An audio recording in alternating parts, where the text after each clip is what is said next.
నమస్తే హెర్సివి న్యూస్ కు స్వాగతం. ముందుగా ముఖ్యాంశాలు.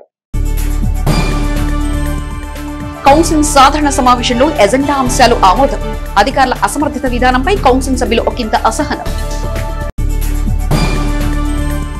ఏపీ ఎన్జీఓ ఉద్యోగుల సంఘం ఎన్నికల క్రమంలో సంఘభవనంలో ప్రశాంతంగా పోలింగ్ ప్రక్రియ. వీధి కుక్కలకు కుటుంబ నియంత్రణ ఆపరేషన్లు చేస్తున్నామని అధికారులు చెబుతున్నా వీధి కుక్కలు ఇబ్బడిముబ్బడిగా పెరిగిపోతున్నాయని టౌన్ ప్లానింగ్ విభాగం కౌన్సిలింగ్ సమావేశానికి గైహాజరు కావడమేటని కౌన్సిలింగ్ సమావేశంలో అధికారుల తీరుపై అధికార ప్రతిపక్ష కౌన్సిలర్లు అధికారులపై తీవ్ర అసహనం వ్యక్తం చేశారు. మున్సిపల్ కౌన్సిలింగ్ హాల్లో శుక్రవారం చైర్పర్సన్ తాడబైన రాధిక అధ్యక్షతన కౌన్సిలింగ్ సాధారణ సమావేశం నిర్వహించారు. 17 అంశాల ఎజెండా చదవడం ప్రారంభమైన కొంత వ్యవధిలోనే కౌన్సిల్ సభ్యులు వీధి కుక్కల నియంత్రణ కార్యాచరణపై అధికారులు అనుసరిస్తున్న తీరుపై సభ్యులు వారిదైన శైలిలో స్పందించారు. పట్టణంలో వీధి కుక్కల నియంత్రణకు ఒక కమిటీని ఏర్పాటు చేయాలన్న అంశాన్ని గత కౌన్సిలింగ్ సమావేశంలో తీర్మానించారు. కమిటీ ఏర్పాటు విషయంలో అధికారులు చేస్తున్న తాసారంపై 25వ ward councillor Tadibaina Ramaiah, MHO Mova యేసుబాబును వివరణ కోరగా సరైన సమాధానం చెప్పకపోవడంతో ఓ దశలో అధ్యక్ష స్థానంలో ఉన్న చైర్పర్సన్ తాడిబైన రాధిక అధికారి తీరుపై తీవ్రంగా స్పందించారు. ఈ క్రమంలో వైస్ చైర్మన్ మాలేపాటి హరిప్రసాద్, కౌన్సిలర్లు ఆవుల కోటయ్య, సంజీవ్ రెడ్డి, అన్నం పిన్నారావు ఇలా పలువురు కౌన్సిలర్లు వీధి కుక్కల కారణంగా వార్డుల్లో ప్రజల నుండి తీవ్ర వ్యతిరేకత చూస్తున్నామని ఒక్కసారిగా స్పందించడంతో తీవ్ర గందరగోళ పరిస్థితి ఏర్పడింది. ఇదే క్రమంలో 30 నుండి 32 వార్డులకు చెందిన కౌన్సిలర్లు 3 వార్డుల పరిధిలోని సీసీ రోడ్ నిర్మాణం విషయంలో ఎంఈ శ్రీకాంత్ ను వివరణ కోరగా లభించిన సమాధానంపై కౌన్సిలర్లు తీవ్ర అసహనం వ్యక్తం చేశారు. సమావేశంలో టౌన్ ప్లానింగ్ అధికారులు లేరన్న విషయంపై కౌన్సిల్లో తీవ్ర గందరగోళం చోటు చేసుకుంది. ఇలా పలు అంశాలపై అధికారుల నిర్లక్ష్యం సమావేశంలో తీవ్ర చర్చనీయాంశమైంది. ఈ క్రమంలో ఎంఈ ఫోన్ చేయగా టౌన్ ప్లానింగ్ ఏసీపీ వాణి సమావేశానికి హాజరయ్యారు. సమావేశానికి గైహాజరు కావడంపై తగు కారణం వివరించారు. అయినా సభ్యులు టౌన్ ప్లానింగ్ అధికారుల తీరుపై అసహనం వ్యక్తం చేశారు. Vice chairman Malepati Hariprasad, councillor Mogal Ahmed town planning లో చోటు చేసుకుంటున్న అవకతవకలపై తీవ్రంగా స్పందించారు. బీపీఎస్ విధానం అమలుపై కౌన్సిలర్కు సరైన సమాచారం లేదనడంతో అధ్యక్ష స్థానంలో ఉన్న చైర్పర్సన్ తాడిబైన రాధిక స్పందిస్తూ అధికారుల నుండి తనకే సరైన సమాచారం లేదని, ఈ విధానం గత కొంతకాలంగా చూస్తున్నామని కొంత అసహనం వ్యక్తం చేశారు. గృహ నిర్మాణాల విషయంలో ఒకే బజార్లో ఎదురుగా ఉన్న భవన నిర్మాణ విషయంలో ఒకరికి ఇస్తున్న ప్రాధాన్యత మరొకరికి ఎందుకు ఇవ్వలేరని వైస్ చైర్మన్ హరిప్రసాద్ తన వార్డులో భవన నిర్మాణదారులకు ఎదురైన సమస్యలను వ్యక్తం చేశారు. దీనిపై ఏసీపీ వాణి వాస్తవ పరిస్థితులతో వివరణ ఇచ్చారు. సుమారు గంట సేపు ఇదే అంశంపై వాగ్వాదాలు చోటు చేసుకున్నాయి. ఎట్టకేలకు ఎజెండా అంశాలు ఆమోదమని సభ్యులు ప్రకటించడంతో సమావేశం ముగించారు. చైర్పర్సన్ తాడిబైన రాధిక సమావేశ సారాంశాన్ని మీడియాకు వివరించారు. మొత్తానికి కౌన్సిలింగ్ సమావేశం పురపాలక సంఘంలోని వివిధ శాఖల అధికారుల తీరును ఎండగడుతూ కొనసాగింది.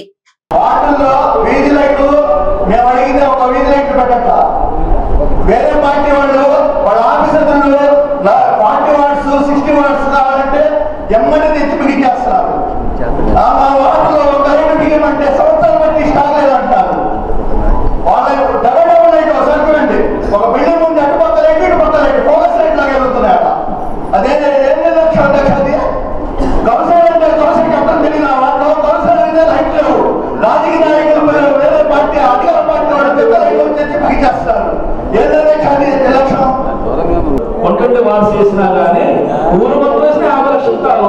ఏంటి ఇదంతా మీరంతా జనాభా కోసమే అది అంత నిర్లక్ష్యంగా వ్యవహరిస్తా ఉన్నారు. లైట్లన్నీ గతంలో చేసిన లైట్లన్నీ కూడా చిన్న చిన్న లైట్లు వేశారు. దాంట్లో పడింది కంపెనీ క్వాలిటీ మెయింటైన్ చేయకుండా ఏ పడితే చేశారు. ఎయిట్ పోవడం రొటీన్ అయిపోయింది. కాదండి, ఎంఈ గారు వచ్చారు, బాగుంది, సిస్టమేటిక్ గా బ్రాండ్ కాండయ్యా అన్నారు. బ్రాండ్ కట్టిన ప్రకారం ఆయన చెప్పినట్టుగా అన్ని తెచ్చి పెడుతున్నారు. ఇదన్నా మీరు ఒక 50 లక్షలు ఖర్చు పెడితే ఊరు మొత్తం ఎరిగిపోయింది. మేడం 14 పిల్లలు మేడం. మినిస్టర్ గారి వార్డు, 7వ వార్డు, వైస్ చైర్మన్ గారి వార్డు, 14 పిల్లలు. నా ఇంటి ముందు రాత్రి కూడా రోజుకి 8 నుంచి 12 కుక్కలు పడుకొని ఉండేవి. కాకపోతే నా ఇంటికి కాపుగా కాబట్టి ఊరుకుంటాను. అంతకన్నా నా మెట్ల మీద పడుకుంటుంది కాబట్టి నేను ఎవరిలో ఊరుకుంటున్నా. 14 రోజులు వార్డులో 7వ వార్డులో కనీసం ఫోన్ చేస్తే 7-8 సార్లు ఫోన్ చేసిన తర్వాత రెస్పాండ్ అవుతారు. అయిపోయేలోపు ఈలోపు జరగాల్సినంత సరిగ్గా అయిపోతూ ఉంటుంది. కనీసం మర్యాద అనేది లేదు. అంటే ఇంకా దగ్గరకు వచ్చేసింది, వీళ్ళు ఏం చేస్తారని ఉద్దేశమా ఏంటనేది ఎవరికి ఏమో అర్థం కావట్లేదు మేడం. మరి ఎందుకు ఇలా చేస్తున్నారు? ఇప్పుడు తోటి కౌన్సిలర్ అడిగారు, అనాథ రెడ్డికి వేస్తున్నారు అంటే మాకు చూపించండి అంటున్నారు. మేము చూపించాలి మీకు, మీరు అర్థం చేసుకోండి. మేము వచ్చి మీకు చూపించే అంటే ఆ వాటికి వెళ్ళి మీరు తగ్గదా పెట్టుకోవాలా? అర్థం చేసుకోవాలి మేడం. మేము అనేది ఏంటంటే ఇస్తే అందరికీ ఇవ్వండి, ఇవ్వకపోతే అందరినీ ఆపండి. మీరు కొంతమందికి ఇచ్చి కొంతమందికి ఇవ్వకపోతే ప్రజలు మమ్మల్ని రోడ్డు మీద పట్టుకొని చొక్కా పట్టుకోదగే పరిస్థితి వచ్చింది వార్డుల్లో. ఇప్పుడు తెలీదు, రేపు పొద్దున ఎలక్షన్కి వెళ్తే అప్పుడు వాళ్ళు అడుగుతారు మమ్మల్ని. ఎవరు అడుగుతారంటే ఏందయ్యా ఊరు మొత్తం అన్ని అపార్ట్మెంట్లు వేశారు, మేము మీ వార్డులో మేము బిల్డింగ్ కట్టుకుంటే మీరు పర్మిషన్ ఇవ్వలేకపోతే మీకు ఓటు వేయాలని అడుగుతారు. రేపు పొద్దున ఇదే జరుగుతుంది, ఇది అర్థం చేసుకోవాలి. అయితే నేను పబ్లిక్ గా మాట్లాడుతున్నాను, జనం అందరికీ తెలుసు, కౌన్సిలర్ అందరికీ తెలుసు. రేపు పొద్దున నుంచుంటే ఏం జరుగుతుందో కూడా అందరికీ తెలుసు. 4 నెలల నుంచి మా వాటిలో ఒక కుక్కనన్నా పట్టారా? పిల్ల కడిచింది, పిల్లలు కడిచి హాస్పిటల్లో ఉందని నేను మీకు చెప్పాను. ఆ రోజు మరి 3 పెట్టా నేను. ఏంటి అడ్జెంట్ వర్కులు దత్తం తల్లి గురి కాడ చిన్నది కాబట్టి పగలగొట్టాము. వీళ్ళు పాత చాలా ఇబ్బంది పడుతుంటే పగలగొట్టాము. అదొకటి. కొత్తగా కట్టిన కాలువలోనూ కొంచెం తేడా ఉంది, అది సజీవమన్నాం. చిన్నది కాలువ, అది కూడా చెప్పాము. వచ్చారు, చూశారు, కొలతలు వేస్తానే ఉంటారు, చూస్తున్నారు, పోతున్నారు. మరి ఒక్కటే వచ్చింది ఎందుకని? మరి ఆ 3 ఏమైంది?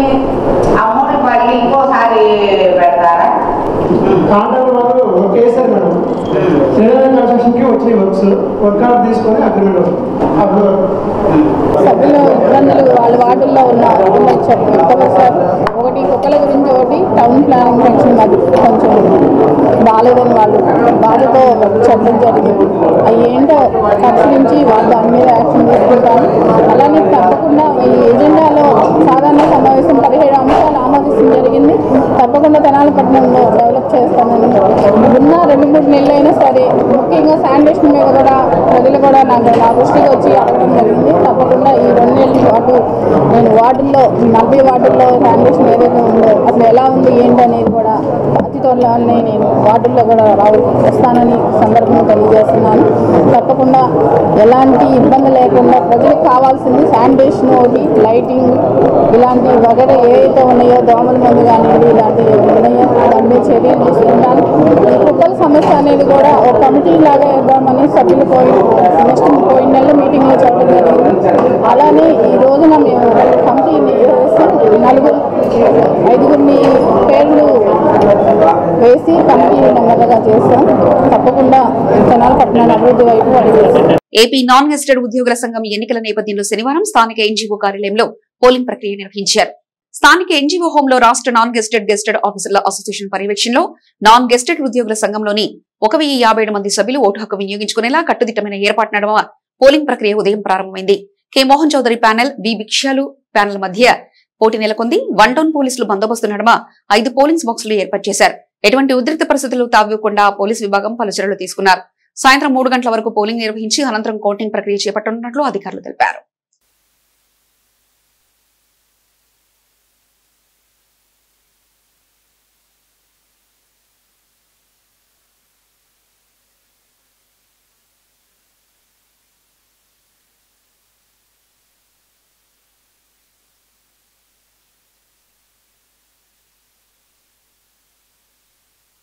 నారాయణ అష్టాక్షరి దివ్యక్షేత్ర నిర్మాణ కార్యాచరణలో భాగంగా ఏడుకొండల స్వామి వారికి ప్రీతిగా 7 శనివారాలు శ్రీ వెంకటేశ్వర గానామృత కార్యక్రమాన్ని భక్తి శ్రద్ధలతో నిర్వహించే కార్యాచరణలో భాగంగా 2వ శనివారం శ్రీ పంచముఖ ఆంజనేయ స్వామి సంకీర్తన బృందం శ్రీ వెంకటేశ్వర గానామృతాన్ని భక్తి మీర ఆలపించారు.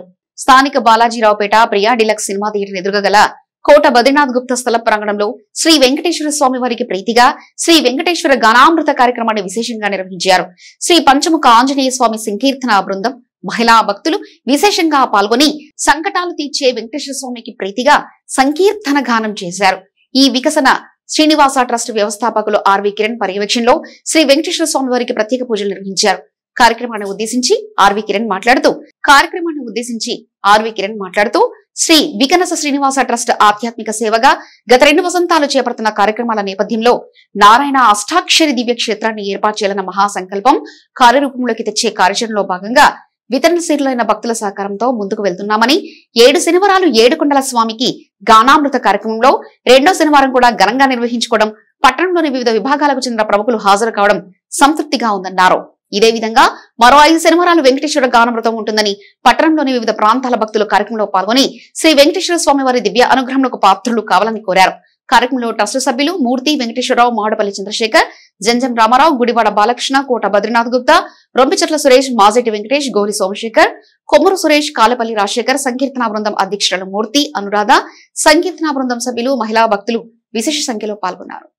महालक्ष्मी अष्टकं स्तोत्रं यः पठेत् भक्तिमानरः सर्वसिद्धिमवाप्नोति राज्यं प्राप्नोति सर्वदा एककाले पठे नित्यं महापापविनाशनं द्विकालं यः पठे नित्यं धनधान्यसमन्वितः त्रिकालं यः पठे नित्यं महाशत्रुविनाशनं महालक्ष्मी भवे नित्यं प्रसन्नवरदा शुभा इति विवकृत श्री महालक्ष्मी अष्टकं ఆధ్యాత్మిక సేవయే పరమావధిగా తెనాలిలో స్థాపించినటువంటి శ్రీ విఘ్నేశ్వర శ్రీనివాస ట్రస్టు అనేక ఆధ్యాత్మిక కార్యక్రమాలు నిర్వహించుకుంటూ గత సంవత్సర కాలంలో ముందుకు వెళ్తూ జరుగుతుంది. ఆ యొక్క కార్యక్రమంలో భాగంగా ఆ ట్రస్ట్ ప్రధాన ఆశయంగా తెనాలి పట్టణంలో సుందర మనోహరంగా నారాయణ అక్షాక్షరి దివ్యక్షేత్రంను నెలకొల్పాలని చెప్పని ముందుకు వెళ్తోంది. ఆ యొక్క నేపథ్యంలో తెనాలిలోని బాలాజీరేపట్లో గల ప్రియాడలకు ఎదురుగా గల కోట బద్రీనాథ్ గుప్తా గారి స్థలం నందు గత వారం నుండి 7 శనివారాల పాటు ఏడుకొండల స్వామికి వెంకటేశ్వర స్వామి గానామృత కార్యక్రమాన్ని ప్రారంభించడం జరిగింది. ఈ వారం 2వ వారం కూడా ఎంతో వైభవంగా శ్రీ పంచముఖ ఆంజనేయ స్వామి సంకీర్తన సభ్యులు, మహిళామణి భక్తులు, అనేక మంది పట్టణానికి చెందిన మహిళా భక్తులు విశేషంగా పాల్గొని శ్రీ వెంకటేశ్వర స్వామి గానామృతంలో పాల్గొనడం జరిగింది. వారందరికీ కూడా శ్రీ వెంకటేశ్వర స్వామి ఆశీస్సులు ఎల్లవేళలా ఉండాలని మనస్ఫూర్తిగా కోరుకుంటాం. ప్రతి శనివారం ఉదయం 10:30 గంటలకు జరిగే ఈ వెంకటేశ్వర గానామృతంలో యావత్ భక్త జనాభాలు విశేషంగా పాల్గొని కార్యక్రమాన్ని జయప్రదం చేయవలసిన కోరుతున్నాము.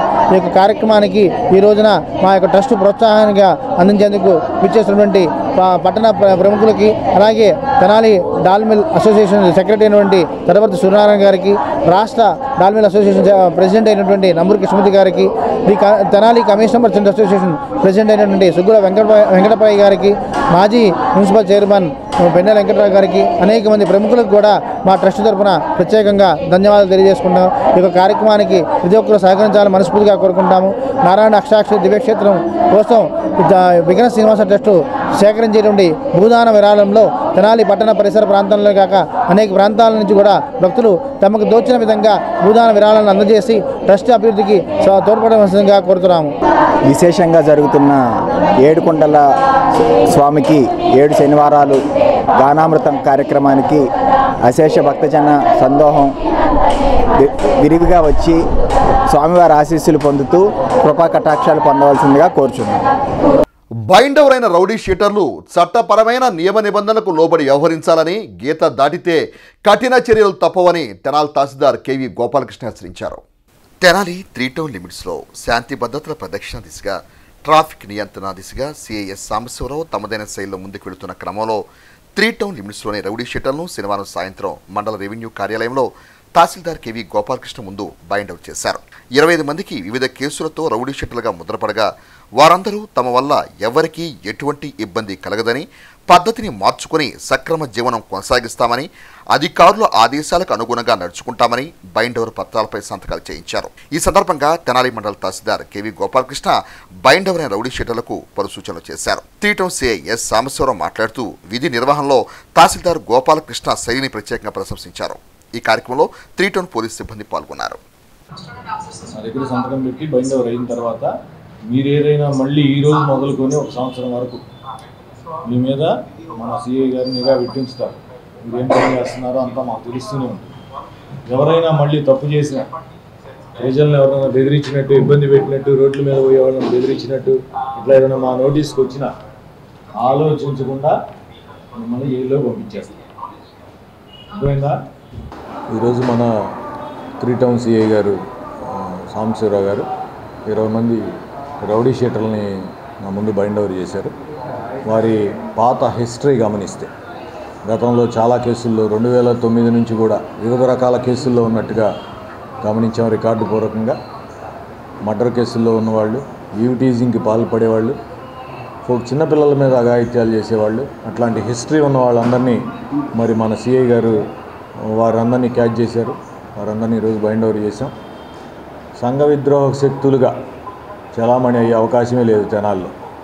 నేను ఈ విషయంలో ప్రత్యేకంగా మన 3 టౌన్ సిఐ సాంబశివరావు గారిని అభినందిస్తూ ఉన్నాను. ఈరోజు శాంతి భద్రతలకు విఘాతం కలిగిస్తే పోలీస్ శాఖ వారు అట్లాగే ఎగ్జిక్యూటివ్ మ్యాజిస్ట్రేట్గా మేము అవసరమైన తగిన చర్యలు తీసుకుంటాం ఎట్టి పరిస్థితుల్లో. గతంలో మీకు తెలిసే ఉంటుంది, మీడియా మిత్రుల ద్వారా ప్రజలందరికీ తెలుసు, తెనాల్లో ఒక రౌడీ షీటర్ బైండ్ ఓవర్ అయిన తర్వాత మళ్ళీ వెనక తప్పు చేశాడు అతను. చిటాంజనేయ స్వామి గుడి దగ్గర ఎవరో ఒక పిల్లవాడిని కొట్టడం, మళ్ళీ అది ఎఫ్ఐఆర్ కావడంతో అప్పుడు 1 టౌన్ సిఐ గారు మల్లికార్జునరావు గారు మళ్ళీ ప్రవేశపెట్టారు. అప్పుడు అతనికి రిమాండ్ కూడా విధించాం. ఎందుకు చెప్తున్నాం అంటే, బైండ్ ఓవర్ అంటే ఊరిని పిలిచి సంతకం పెట్టించుకొని పంపించేస్తాం అనుకునేది. ఖచ్చితంగా మిమ్మల్ని బైండ్ ఓవర్ చేస్తున్నామంటే ఎట్టి పరిస్థితుల్లో ఇంకో నేరానికి పాల్పడే అవకాశం లేకుండా మిమ్మల్ని లాక్ చేస్తున్నామని అర్థం. మిమ్మల్ని కమిట్ చేస్తున్నాం మా దగ్గర. ఎట్టి పరిస్థితుల్లో నేరాలకు పాల్పడే అవకాశం లేదు. తెనాలిలో ఎవరైనా నేర ప్రవృత్తి కలిగి అట్లాగే ప్రజాజీవనానికి ప్రజలకి శాంతి భద్రతకి విఘాతం కలిగిస్తూ ఉంటే పోలీస్ శాఖ వారి సహకారంతో ఖచ్చితంగా వారిపైన కఠిన చర్యలు తీసుకుంటాం. మరీ ఎక్కువగా క్రిమినల్ కేసుల్లో ఇన్వాల్వ్ అయ్యి, 1కి మించి ఎక్కువ కేసుల్లో ఇన్వాల్వ్ అయ్యి ఉండి వారి మీద నిరంతర నిఘా కొనసాగుతోంది అని చెప్పేసి సిఐ గారు ఇందాక నాతో మాటల సందర్భంలో చెప్పారు. ఎట్టి పరిస్థితుల్లో పోలీసు వారి నిఘా ఉంటుంది. ఎక్కడైనా ఇబ్బంది కలిగిస్తే అవసరమైతే వారి మీద పీడీ యాక్ట్ కూడా ప్రయోగించి జిల్లా కలెక్టర్ గారి నోటీస్కి తీసుకెళ్ళి తెనాలిలో శాంతి భద్రతలు పరిరక్షిస్తామని మీ అందరికీ తెలియజేస్తున్నాం. మన తహసీల్దార్ గారి గురించి అందరికీ తెలుసు. నా సర్వీసులో మొట్టమొదటిసారిగా నేను చూసింది ఏంటంటే, బైండ్ ఓవర్ అయినటువంటి వ్యక్తిని రిమాండ్ పంపినటువంటి ఒక తహసీల్దార్ గారిని నాకు తెలిసి అయితే నేను ఇదే ప్రథమం వింటం కూడా. సో సార్ దగ్గర వాళ్ళందరినీ హాజరు పెడితే ఒళ్ళు దగ్గర పెట్టుకొని జాగ్రత్తగా ఉంటారు. అదేవిధంగా చేసిన రుచి చూసినటువంటి ఎక్స్పీరియన్స్ వాళ్ళందరికీ ఉంది కాబట్టి మనం బైండ్ ఓవర్ అయ్యాక 1 ఇయర్ పాటు బైండ్ ఓవర్ అవుతున్నాం. ఇప్పుడు 2 lakh రూపీస్కి బైండ్ ఓవర్ చేస్తూ ఉన్నారు. వైలేట్ అయితే 2 lakh కట్టాలి, లేదంటే జైలుకి పోవాల్సినటువంటి సందర్భం ఉంటుంది. ఆల్మోస్ట్ అందరూ కూడా ఇప్పుడు సార్ ఎంక్వైరీ చేసినప్పుడు చెప్పాడు, రాడ్ బెండింగ్ వరకు కూలీ నాలి టాపీ పని చేసుకునే వాళ్ళు అట్లా చెప్పారు. కొంతమంది ఏదో బిజినెస్ చేసుకునే వాళ్ళు ఉన్నారు. 2 lakh రూపీస్ రికవరీ చేసేటువంటి రైట్ ఎగ్జిక్యూటివ్ మేజిస్ట్రేట్ గారికి ఉంటుంది. కట్టలేని పరిస్థితుల్లో జైలుకు పోవాల్సినటువంటి పరిస్థితి ఉంటుంది. కాబట్టి వాళ్ళందరికీ చెప్తా ఉన్నాం, ఎట్టి పరిస్థితుల్లో తెనాల్లో రౌడీయిజం అనే దానికి ఆనవాళ్ళు ఉండకూడదు. కుక్కట వేళతో పెకలిచ్చేస్తాం అనేది కంకణం కట్టుకు ఎట్టి పరిస్థితులు ఉపేక్షించే ప్రసక్తే లేదు. ఏ ఒక్కడి చేష్టల వల్ల సాధారణ ప్రజానికం భయభ్రాంతులు అయ్యేటువంటి పరిస్థితి ఉండకూడదు. ఆకతాయి చేష్టలు కానీ, లేదా దందాలు కానీ, లేదా నేను రౌడీని కదా అని ఏరియాలో జులుం చేద్దామంటే ఉపేక్షించే ప్రసక్తే ఉండదు. ఎట్టి పరిస్థితుల్లో ఈగలైతే వాడిని గమనిస్తూ ఉంటాం. దొరికారంటే మాత్రం మళ్ళీ ఇంకొకళ్ళు దొరికారంటే మాత్రం ఇంకో 2వ ఎగ్జాంపుల్ రిమాండ్ పంపడానికి రెడీగా ఉన్నాను. ఇప్పుడే మాట్లాడుకున్నాం కాబట్టి చెప్తున్నా, అందరూ కూడా ఒళ్ళు దగ్గర పెట్టుకొని సాధారణ ప్రజానికానికి ఎలాంటి ఇబ్బంది కలగకుండా మీ పరిధుల్లో మీ ఉద్యోగాలు మీ పనులు మీరు చేసుకోండి. ఎవరికి ఇబ్బంది కలిగించదు. ఎవరికి ఇబ్బంది కలిగించినంతవరకు మేము మిమ్మల్ని ఇబ్బంది కలిగించదు. తెనాలి ఇంకొకసారి రౌడీ షీటర్లు అందరికీ హెచ్చరిస్తాం, మీ పరిధుల్లో మీ ఉద్యోగాలు మీరు చేసుకోండి, మీ పనులు మీరు చేసుకోండి. సాధారణ ప్రతి జోలికి వస్తే మాత్రం ఇబ్బంది పెడతామని చట్ట ప్రకారం తెలియజేస్తాం.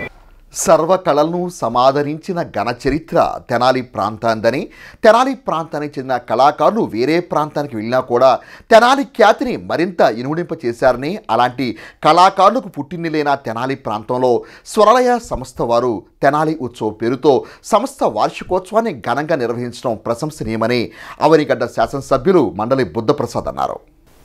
సంగీత సాంస్కృతిక సంస్థ స్వరలయ వేదిక వార్షికోత్సవం సందర్భంగా తెనాలి రామకృష్ణకవి కళాక్షేత్రంలో ఏర్పాటు చేసిన స్వరలయ తెనాలి ఉత్సవ్ తొలి రోజు కార్యక్రమం సాంప్రదాయ ప్రాచీన కళకు వేదికై ఆహుతులను అలరించింది. ప్రారంభ సభకు సంస్థ వ్యవస్థాపకులు సాయి లక్కరాజు సభాధ్యక్షుడిగా వ్యవహరించగా ముఖ్య అతిథి మండలి బుద్ధప్రసాద్ మాట్లాడుతూ తెనాలి కళా వైభవాన్ని, స్వరలయ సంస్థ సంగీత సాహితీ సాంస్కృతిక సేవలను ప్రత్యేకంగా ప్రశంసించారు. శనివారం సాయంత్రం సమయపాలన పాటిస్తూ 5 గంటలకు చోళరాజుల కాలం నాటి ప్రాచీన జానపద కళ తోలుబొమ్మలాట, రామాయణంలోని వివిధ ఘట్టాలను కళాకారులు ఆలపిస్తూ తెరపై తోలుబొమ్మలను ఆడించిన తీరు నేటి తరాన్ని నాటి తరాన్ని ఆనందింపచేసింది. అనంతరం ఆర్ఆర్ నగర్లోని గిరిజన బాలికల హాస్టల్ విద్యార్థులు ప్రదర్శించిన కోలాట భజనలు కొత్తదనంగా కొనసాగాయి. చింతలపూడి గ్రామం యాదవపాలెనికి చెందిన ఆరాధ్యుల వెంకట సుబ్బమ్మ తన సాంప్రదాయ చెక్క భజనతో అందరినీ అలరించింది. తెనాలి ప్రాంత వైభవాన్ని విభిన్న రంగాల్లో లబ్ధప్రతిష్ఠులైన వారి వివరాలను సాహితీవేత్త పొన్నపల్లి గోపాలకృష్ణ వివరించారు. అనంతరం వివిధ రంగాలకు చెందిన ప్రముఖులు కాటూరి వెంకటేశ్వరరావు, యు ధర్మారావు, దీపాల సత్యనారాయణ, కనపర్తి బాబురావు, టీవీఎస్ శాస్త్రి, కొల్లి రామాంజనేయ ప్రసాద్, పిఎస్ఆర్ బ్రహ్మచారి, పద్మజ ప్రభాకర్, బెజ్జంకి నాగమణి, మేకతోటి ప్రభాకర్, అక్కల రామకృష్ణ, జి రాజశేఖర్, అబ్దుల్ రజాక్లను స్వరలయ తెనాలి ఉత్సవ్ తొలి రోజు కార్యక్రమం అతిథులుగా సముచితంగా సత్కరించారు. కార్యక్రమాలను స్వరలయ సంస్థ వ్యవస్థాపకులు సాయి లక్కరాజు పర్యవేక్షించారు.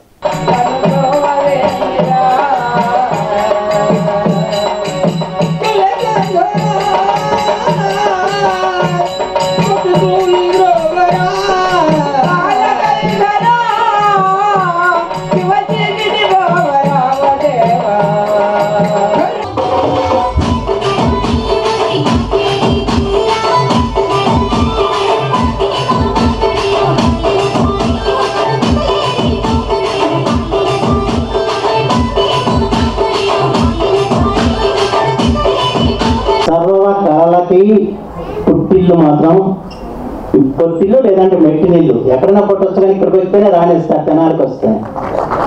ఒకప్పుడు నాటక రంగాన్ని అంతా కూడా ఏలింది తెనాలి వారే.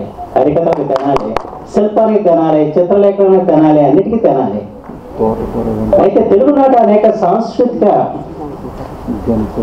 వారసత్వం గల పట్టణాలు ఉన్నాయి. దాంట్లో మా బందర్ కూడా ఒకటి. కానీ బందర్లు ఇవాళ లేదు. నాకు తెలిసింది నేను రాష్ట్రం తిరుగుతున్నా. పూర్వపు పట్టణాలన్నీ దాదాపు ఏదో కార్యక్రమం తిరిగినప్పుడు రెండు ఈ రోజు కూడా ఆ పూర్వపు ఔన్నత్యం నిలబడుతున్న పట్టణాలు రెండు, ఒకటి రాజమండ్రి, రెండు తెనాలి. ఆనాడు ఏ విధంగా సకల కళలో వెలుసిల్లాయో ఆ రకంగా ఈనాటికి కూడా సకల కళలో వెలుసలుతున్నాయి తెనాల్లో అని చెప్పి మాత్రం మనం చేస్తాం. అలాగే రాజమండ్రిలో కూడా. అంటే ఈ రెండు కూడా సాంస్కృతిక వారసత్వాన్ని మరింతగా పెంచాలని చెప్పి ప్రయత్నం చేస్తున్నందుకు ముందుగా ఇలాంటి కార్యక్రమం నిర్వహిస్తున్న సాయి గారు లాంటి వారిని నేను హృదయపూర్వకంగా అభినందిస్తున్నాను. ఆయా రంగాల్లో మళ్ళా ఈ తెనాలి వైభవాన్ని ముందుకు తీసుకెళ్లాలని చెప్పిన తపన భావితరాల్లో కలిగించడానికి ఇలాంటి కార్యక్రమాలు ఎంతగానో ఉపయోగపడతాయని చెప్పి మాత్రం ఈ సందర్భంగా మనం చేస్తాం. వివేకానందుడు ఒక మాట అన్నాడు, మందలో ఒకరిగా ఉండకండి, వందలో ఒకరిగా ఉన్నానని చెప్పి. ఈ రోజు నుంచి 2 రోజుల పాటు ఇవాళ రేపు జానపద కళల ప్రోత్సహించే కార్యక్రమంలో భాగంగా ఈ రోజున తోలుబొమ్మలాట, చెక్క భజన, కోలాటం వంటి కార్యక్రమాలు ముగిశాయి. రేపు ఉదయం 10 గంటలకి కరసాము, కత్తిసాము, తదుపరి 35 మంది సన్మానం. అలాగే రేపు సాయంత్రం సరిగ్గా 5 గంటలకి మోదుకూరు జాన్సన్, బుల్లిమంది శివరామకృష్ణ, వేటూరు సుందరమూర్తి గారు రచించిన పాటలతో సంగీత విభావం ఉంటుంది. ప్రతి ఒక్కరు తప్పకుండా రండి, ఈ కార్యక్రమాలు చూసి ఆనందించండి. ఎందువల్లనంటే ఈ స్వరలయ వేదిక ఎంతో ప్రయాసాలు కోర్చుకుని ఈ కార్యక్రమాన్ని మనం ఏర్పాటు చేశాం. అందరికీ వ్యక్తిగతంగా కూడా చాలామంది తెలియజేశాం. దయచేసి రండి, ఈ కార్యక్రమం వీక్షించండి, మమ్మల్ని ప్రోత్సహించండి. జై హింద్, జై స్వరలయ. ఈరోజు రేపు జరుగుతున్న కార్యక్రమానికి తెనాలి నుంచి మరొకసారి అందరినీ సాధారణంగా ఆహ్వానిస్తాను. ఇవాళ కూడా కళామాలు చాలామంది ఇచ్చేశారు. మరింత మంది అభిమానులు ఇచ్చేసి ఈ మరుగున పడిపోతున్న కళ్ళకి వారు వంతు కృషిగా వారు చేయాల్సింది ఏంటంటే వారు వచ్చి దీన్ని మేము కూడా ఉన్నాం మీకు తోడని చెప్పడమే. అట్లా మరొకసారి అందరినీ ఆహ్వానిస్తూ ఈ మరుగున పడిపోతున్న కళలకి ప్రోత్సాహపడాల్సిందిగా మరొకసారి అందరినీ కోరుకుంటాను. జై తెనాలి, జై స్వర్లయ, జై స్వర్లయ, జై తెనాలి, జై జై తెనాలి. తెనాలి 3 టౌన్ లిమిట్స్లో షాపుల వారు తమ షాపుల ముందున్న ప్రదేశాలను ఆక్రమించడంతో ట్రాఫిక్ తీవ్ర సమస్య ఏర్పడుతుందని, తక్షణమే ఆక్రమణను తొలగించాలని Tenali 3 town CI S Sambasivarao శనివారం నిర్వహించిన స్పెషల్ డ్రైవ్లో వ్యాపారస్తులకు పలు సూచనలు చేశారు. తెనాలి పట్టణంలోని 3 టౌన్ లిమిట్స్లో మారిస్పేట ప్రధాన రహదారికి ఇరువైపులా ఉన్న షాపుల ముందు ఆక్రమణపై సిఐ ఎస్ సాంబశివరావు ఆదివారం 2 గంటల పాటు స్పెషల్ డ్రైవ్ నిర్వహించారు. తమ దృష్టికి వచ్చిన ఆక్రమణను త్వరితగతిన తొలగించాలని షాపుల వారికి హెచ్చరికలు జారీ చేశారు. అనంతరం సిఐ సాంబశివరావు మీడియాతో మాట్లాడుతూ 3 టౌన్ లిమిట్స్లో నిబంధనలకు విరుద్ధంగా ఆక్రమణ చేపడితే ఉపేక్షించలేదని అన్నారు. షాపుల వారు షాపుల యొక్క వ్యర్థాలను రోడ్లపై ఉంచడం ఏమాత్రం సరికాదని తక్షణమే తొలగించాలని అన్నారు. ఈ స్పెషల్ డ్రైవ్లో 3 టౌన్ ఎస్ఐలు, సిబ్బంది పాల్గొన్నారు. తెనాలి 3వ పట్టణ పోలీస్ స్టేషన్ పరిధిలో ఉన్నటువంటి మారిస్పేట ఏరియాలో ఈరోజు అనాథరైజ్డ్ ఎన్క్రోచ్మెంట్స్ను పరిశీలించడం అనేది జరిగింది. చాలామంది షాప్ కీపర్స్ బాగా ముందుకు వచ్చేసి ఉన్నారు. కొంతమంది అయితే డైరీ ఫార్మ్స్కి సంబంధించిన వాళ్ళు అయితే ఆ రోడ్డు మీదే డైరీకి సంబంధించినటువంటి ట్రేస్ అన్ని కూడా రోడ్డు మీద పడేసి ఉన్నాయి. కొంతమంది వెల్డింగ్ వర్క్ చేసే వాళ్ళు అయితే కంప్లీట్గా వెల్డింగ్ వర్క్ మెటీరియల్ అంతా కూడా రోడ్డు మీద పడేసి ఉన్నారు.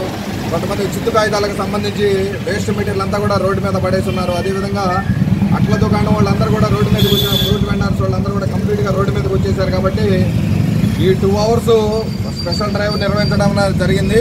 అందులో భాగంగా వాళ్ళందరూ కూడా హెచ్చరికలు జారీ చేశాం. ఈరోజు సాయంత్రం లోపు కంప్లీట్గా వాళ్ళ ఎన్కరేజ్మెంట్స్ మొత్తం తీసేసుకొని కంప్లీట్గా వెనక్కి వెళ్ళిపోవాలి. వాళ్ళని ఇబ్బంది పెట్టాలనేది మాకు ఎలాంటి ఉద్దేశం కాదు. కానీ ప్రజల రాకపోకలకి వాహనాలు రాకపోకలకి వాళ్ళు చాలా ఇబ్బందికరం అంతరాయం కలిగిస్తున్నారు. కాబట్టి వాళ్ళకి ఫైనల్ వార్నింగ్ ఇచ్చాం. సాయంత్రం లోపు ఈ ఎన్కరేజ్మెంట్స్ తీసేయకపోతే మున్సిపల్ అథారిటీస్ని తీసుకొని వచ్చి ఎంతవరకు ఆ కాలువ గట్టు ఎంతవరకు అవుతుందో అంతవరకు వాళ్ళు కంప్లీట్గా వెనక పంపించడం జరిగింది. కాబట్టి మాకు వాహనాల రాకపోకలకు ఇబ్బంది కలగనంత వరకు మేము ఒక ప్లేస్ ఇచ్చాం. అంతవరకు వాళ్ళు కంప్లీట్గా వెనక్కి వెళ్ళిపోవాలి. లేకపోతే వాళ్ళ మీద కేసులు రిజిస్టర్ చేయడం, కోర్టు వారి ముందు కూడా హాజరు పెట్టడం కూడా జరుగుతుందని తెలియజేస్తున్నాం. అదేవిధంగా ఈ మారస్పేట కాదు, మిగతా ఏరియాలన్నింటిలో కూడా చాలా వరకు మమ్మల్ని ఎవరు అడగబోయారు అనేటువంటి ఉద్దేశంతో వాళ్ళకి సంబంధించినటువంటి వేస్ట్ మెటీరియల్ అంతా కూడా రోడ్డు మీద పడేశారు. ఇక్కడ వేస్ట్గా పడేసిన కార్లు మమ్మల్ని ఎవరు అడుగుతారు అనేది ఆ కార్లన్నీ కూడా రోడ్డు మీద వదిలిపోయారు. చాలామంది 2 wheelers కూడా రోడ్డు మీద వదిలేసి వెళ్ళిపోయారు. ఇక్కడున్న ఈ కారు మట్టి కొట్టుకుపోయింది. దాదాపు 15 రోజుల నుంచి ఇక్కడ పడేసి ఉన్నారు. ఎవరిదంటే ఈ అపార్ట్మెంట్ వాళ్ళకి సంబంధించిందండి అని ఆ వెహికల్ రికార్డు చూస్తే వెహికల్ రికార్డు కూడా దాంట్లో ఫైండ్ అవుతుంది. సో చాలామంది చాలా వెహికల్స్ రోడ్డు పక్కన వెహికల్స్ అన్నీ రికార్డు కొడితే నిల్ రికార్డు అని వస్తూ ఉంది. సో ఇవన్నీ కూడా ఎంఏ గారికి చెప్పాం. వాళ్ళు వస్తారు. వాళ్ళు వచ్చి దీనికి సంబంధించి మోటార్ వెహికల్ యాక్ట్ ప్రకారం లీగల్గా కూడా ప్రొసీడ్ అవుతారు. అందరికీ కూడా విన్నవేశాం. దయచేసి పోలీసు వారికి సహకరించండి. విద్యుత్ వినియోగదారులు తాము చెల్లించాల్సిన బిల్లులను సకాలంలో చెల్లించాలని, విద్యుత్ వినియోగదారుల కోసం ఆదివారం కూడా విద్యుత్ రెవెన్యూ కార్యాలయాలు తెరిచే ఉంటాయని, ఈ అవకాశాన్ని వినియోగదారులు సద్వినియోగం చేసుకోవాలని విద్యుత్ శాఖ అక్కడ సత్యనారాయణ పేర్కొన్నారు. బులెటిన్ ముగించే ముందు ముఖ్యాంశాలు మరోసారి చూద్దాం. కౌన్సిల్ సాధారణ సమావేశంలో ఎజెండా అంశాలు ఆమోదం. అధికారుల అసమర్థత విధానంపై కౌన్సిల్ సభ్యులు ఒకంత అసహనం. ఏపీ ఎన్జీఓ ఉద్యోగుల సంఘం ఎన్నికల క్రమంలో సంఘ భవనంలో ప్రశాంతంగా పోలింగ్ ప్రక్రియ.